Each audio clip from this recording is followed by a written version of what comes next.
नमस्कार दोस्तों, crescent education classes में आप सभी का स्वागत है। आई होप आप सभी लोग हेल्दी होंगे और अच्छी प्रिपरेशन कर रहे होंगे आगामी एग्जाम्स की। आज की वीडियो में दोस्तों हम बात करेंगे उत्तराखंड शिक्षा विभाग में महत्वपूर्ण अपडेट्स की। उत्तराखंड शिक्षा विभाग में 15,000 दोस्तों नौकरियां निकलेंगी। इसके अलावा उत्तराखंड एलटी एवं प्रवक्ता के 3,300 से अधिक पदों पर होने वाली है दोस्तों भर्ती। और उत्तराखंड एलटी को लेकर एक और अपडेट है कि ज्वाइन ना करने वालों पर होगी कार्रवाई और निकलेगी वेटिंग। तो चलिए क्या है पूरी खबर जानते हैं।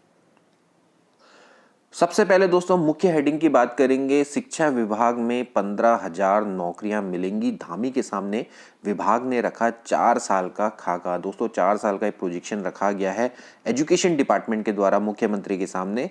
सचिवालय में दोस्तों शनिवार को समीक्षा बैठक हुई थी। इस समीक्षा बैठक के दौरान दोस्तों ये रखा गया है खाका शिक्षा विभाग के द्वारा। देखिए क्या क्या बातें इनके द्वारा कही गई हैं।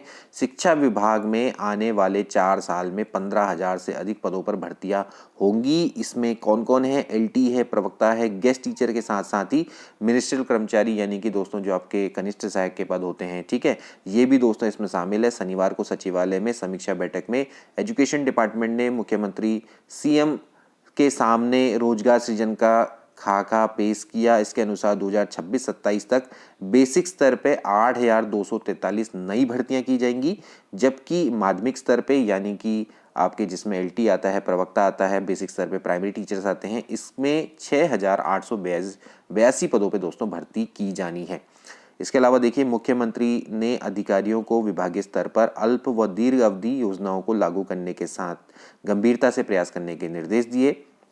इसके अलावा देखिए बेसिक शिक्षक भर्ती को लेकर जारी विवाद में उन्होंने सुप्रीम कोर्ट में प्रभावी पैरवी करने पर जोर दिया। देखिए दोस्तों इस समय पर जो प्राइमरी टीचर्स रिक्रूटमेंट है वो अटका हुआ है, क्योंकि सुप्रीम कोर्ट में दोस्तों मैटर चल रहा है। 2600 पदों पर दोस्तों भर्ती निकाली गई थी, लेकिन इनमें से 1800 पदों को ही फिलहाल अभी भरा गया है।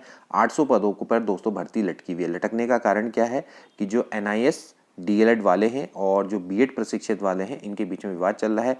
एनआईएस डीएलएड कह रहे हैं कि हमको उत्तराखंड डीएलएड के समकक्ष मानो और इस भर्ती में हमें शामिल करो, लेकिन अभी फिलहाल सुप्रीम कोर्ट ने इस पर रोक लगा दी। हाई कोर्ट ने एनआईएस डीएलएड के पक्ष में फैसला सुनाया था और ये कहा था कि उनको इस शिक्षक भर्ती में शामिल किया जाए, लेकिन दोस्तों सुप्रीम कोर्ट ने इस पर रोक लगा दी।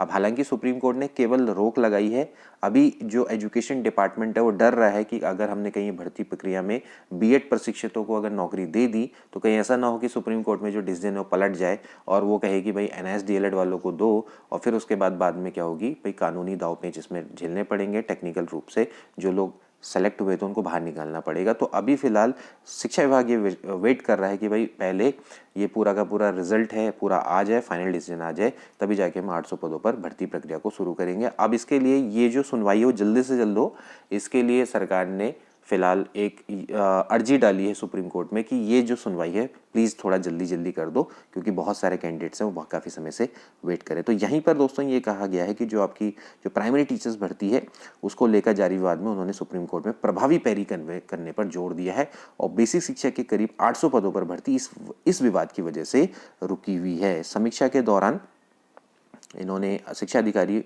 ने विभिन्न विभागों की विभिन्न योजनाओं की रिपोर्ट मुख्यमंत्री के सामने रखी है। तो हम यहाँ पर एजुकेशन डिपार्टमेंट की बात करें तो एजुकेशन डिपार्टमेंट ने ये रिपोर्ट्स दोस्तों रखी है। तो यहाँ पर देखिए किस किस तरह से इन्होंने कहा है। देखिए कैसे मतलब ये 15,000 का दोस्तों आंकड़ा बैठ रहा है, यहाँ पर एक बार देख लेते हैं। लंबे समय से रिक्त पदों को भी किया गया शामिल है। देखिए सबसे पहली बात है दोस्तों जो बीआरपी सीआरपी के पद हैं दोस्तों, ये 900 से ज़्यादा पद इस समय पर खाली है। तो ये दोस्तों जो बीआरपी सीआरपी जो पर्सन होते हैं, block resource person, cluster resource person, इसको तो दोस्तों आउटसोर्स के माध्यम से दोस्तों इससे भरा जाना है। तो आउटसोर्स के माध्यम से इसको भरा जाएगा तो ये बेरोजगारों के लिए मौका रहेगा, ऐसा कुछ नहीं है। पहले इसमें डेपुटेशन यानी कि प्रतिनियुक्ति के माध्यम से होती थी नियुक्ति, लेकिन अब इसमें दोस्तों बीआरपी सीआरपी को आउटसोर्स के माध्यम से भरा जाएगा। इसके अलावा इसमें लेखाकार के 332 पदों को भी शामिल किया गया। ये पद पिछले कई साल से दोस्तों खाली चल रहे हैं और अहम बात यह है कि इन पदों पर वेतन का खर्च केंद्र सरकार ने उठाना है, तो राज्य के अफसरों की ढिलाई के कारण राज्य को इसका लाभ नहीं मिल पा रहा है। यानी कि दोस्तों यहाँ पर सबसे बड़ी बात यह है कि जो इनकी सैलरी आएगी या इनका वेतन आएगा, इनके भत्ते आएंगे दोस्तों, वो केंद्र सरकार वहन करेगी और राज्य सरकार के हम कह सकते हैं कि अफसर हैं वो निकम्मे टाइप के हैं। तो उनके कारण से दोस्तों यहाँ पर कहीं ना कहीं ये जो राज्य सरकार है वो इस चीज़ का फायदा उठा नहीं पा रही, क्योंकि इनका जो सैलरी है वो तो केंद्र ने देनी है, ठीक है। तो इसको जल्दी से जल्दी निकालें, क्योंकि आउटसोर्स के माध्यम से भर्तियां होंगी। इसके अलावा यू भर्ती होंगी, भर्तियां देखिए यहाँ पर क्या क्या लिखा हुआ है। सबसे पहले हम देखेंगे बेसिक शिक्षक की बात करेंगे, तो वर्ष 2022-23 में 2065 पदों पर भर्तियां की गई हैं, और इस साल 2023-24 में 2455 पदों पर भर्ती की जानी है। तो हम यहाँ पर बात करेंगे कि जो आगामी भर्ती है, पुरानी तो हो गई होगी, तो 2023-24 में 2455 पदों पर भर्ती की जाएगी। तो यानी कि जो अभी जो आने वाला साल है, अब इसको चुनावी जुमला कहो या कुछ भी कहो, लेकिन जो लोग इसको मानते हैं कि कुछ नहीं आएगा, तो वो कुछ ना होने का इंतजार करें, हम कुछ होने का इंतजार कर लेते हैं, ठीक है।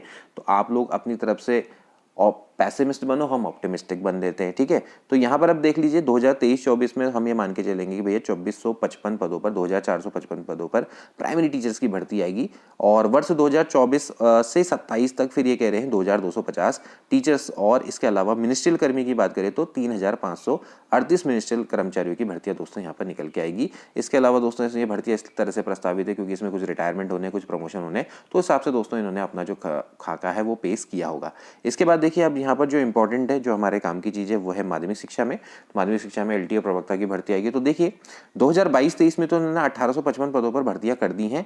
अब देखिए 2023-24 में कितनी आएगी। 2023-24 में दोस्तों 4681 पदों की दोस्तों इसमें भर्ती होनी है, और इसमें 3300 से अधिक आप देख सकते हैं एलटीओ प्रवक्ता और गेस्ट टीचर के पद खाली है। तो 3300 से अधिक दोस्तों इस समय पर आपके एलटीओ प्रवक्ता की दोस्तों भर्ती इन्होंने यहाँ पर करनी है, और ये कह रहे हैं साफ साफ 2023-24 में 4681 पदों पर दोस्तों भर्ती ये करेंगे।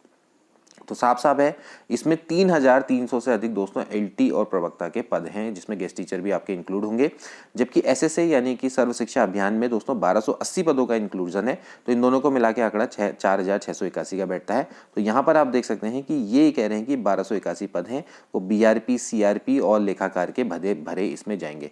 वर्ष 2024 से 2027 तक ये कह रहे हैं कि 2201 पदों पर भर्तियां की जानी है। तो यानी कि दोस्तों ये कह रहे हैं कि 2023-24 में 4681 पद ये भरेंगे, 4681 पद ये भरेंगे 2023-24 में, और इसमें 3300 से अधिक पद दोस्तों क्या होंगे, एलटी और प्रवक्ता के होंगे। बाकी के दोस्तों जो ये 1280 पद हैं ये दोस्तों होंगे बीआरपी, सीआरपी और लेखाकार के। तो इस तरह से दोस्तों इनका आंकड़ा बैठता है। टोटल दोस्तों इनका जो प्रोजेक्शन है वो 15,000 नौकरियों पर बैठता है। तो यहाँ पर दोस्तों एक बहुत अच्छी न्यूज़ है, ऑप्टिमिस्टिक न्यूज़ है। तो इसी हिसाब से दोस्तों आप लोग अपनी तैयारी पर फोकस कर सकते हैं। अब बात करेंगे दोस्तों एक और महत्वपूर्ण खबर जो कि दोस्तों उत्तराखंड एलटी को लेकर आ रही है। ये देखिए महानिदेशालय विद्यालय शिक्षा उत्तराखंड ननूर खेड़ा देहरादून के द्वारा दोस्तों एक पत्र निकाला गया है, जो कि अपर निदेशक माध्यमिक शिक्षा के द्वारा गढ़वाल और कुमाऊं मंडल दोनों को भेजा गया है, ठीक है। तो यहाँ पर आप देख सकते हैं सेवा में अपर निदेशक माध्यमिक शिक्षा गढ़वाल अपर मंडल, मतलब इनको भेजा गया है, और महानिदेशालय के द्वारा दोस्तों ये पत्र भेजा गया है। तो आप देख सकते हैं कि इस पत्र में दोस्तों ये साफ साफ लिखा गया है कि सहायक अध्यापक एलटी पदों पर की गई नियुक्तियों में कार्यभार ना ग्रहण करने के संबंध में अभी दोस्तों अभी हाल में ही एलटी के जितने भी कैंडिडेट्स हैं उनको दोस्तों ज्वाइनिंग लेटर दिए गए थे, जिनका भी चयन हुआ था। अभी तो खैर काफ़ी सारे लोगों को अभी तक नहीं दिया गया है ज्वाइनिंग लेटर, एक एक करके दिया जा रहा है, लेकिन कार्यभार ग्रहण ना करने के संबंध में दोस्तों पत्र निकला है। तो सबसे पहले एक बार इस पत्र को देख लेते हैं।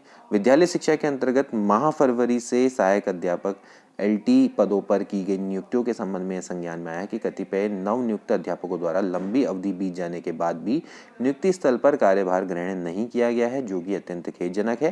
कार्यभार ग्रहण करने हेतु निर्धारित अवधि बीत जाने के बाद भी कार्यभार ग्रहण न करने से यह प्रतीत होता है कि संबंधित अभ्यर्थी अपने नियुक्ति के सापेक्ष कार्यभार ग्रहण करने के इच्छुक नहीं है।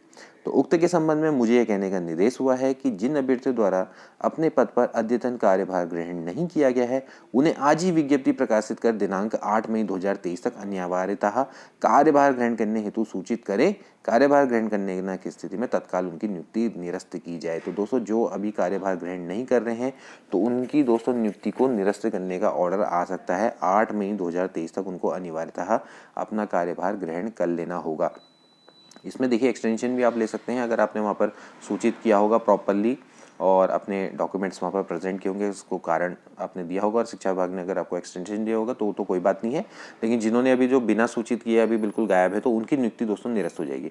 अब इसमें ज़्यादातर वो अभ्यर्थी होंगे कि जिनका कहीं और अच्छी जगह पे सिलेक्शन हो गया होगा या प्रवक्ता बन गए होंगे, तो ऐसे लोगों का फटाफट से अभी क्या होगा, जो ज्वाइनिंग है दोस्तों वो क्या हो जाएगी, निरस्त हो जाएगी। तब ज्वाइनिंग दोस्तों जब निरस्त होगी तो फिर इसके बाद दोस्तों इन पर वेटिंग आएगी, ये तो आपका बिल्कुल श्योर है। तो यहाँ पर आप देख सकते हैं कि संयुक्त निदेशक महानिदेशालय विद्यालय शिक्षा उत्तराखंड के द्वारा दोस्तों ये पत्र भेजा गया है। तो दोस्तों यहाँ पर आप देख सकते हैं कि अभी जो सहायक अध्यापक के पद पर जो नवनियुक्त जो अभी कैंडिडेट्स हैं उनके लिए एक तरह का अल्टीमेटम दे दिया गया है कि 8 मई 2023 तक अनिवार्यता ज्वाइन कर लो, नहीं तो इसके बाद आपकी नियुक्ति निरस्त हो जाएगी। लेकिन एक चीज़ हमेशा ध्यान रखना कि अगर जिन लोगों ने एक्सटेंशन लिया होगा शिक्षा विभाग से तो उनको कोई दिक्कत नहीं है, वो लोग तो प्रॉपरली अपना जो कारण है वो बता देंगे और उनको लेटर भी मिला होगा तो कोई दिक्कत वाली बात नहीं है। जो बिना सूचना के गायब है तो उनका तो भैया 8 मई 2023 तक उनको अनिवार्यता कार्यभार ग्रहण करना ही होगा। तो दोस्तों आज की वीडियो के लिए इतना ही, मिलते हैं अगली वीडियो में, गुड बाय।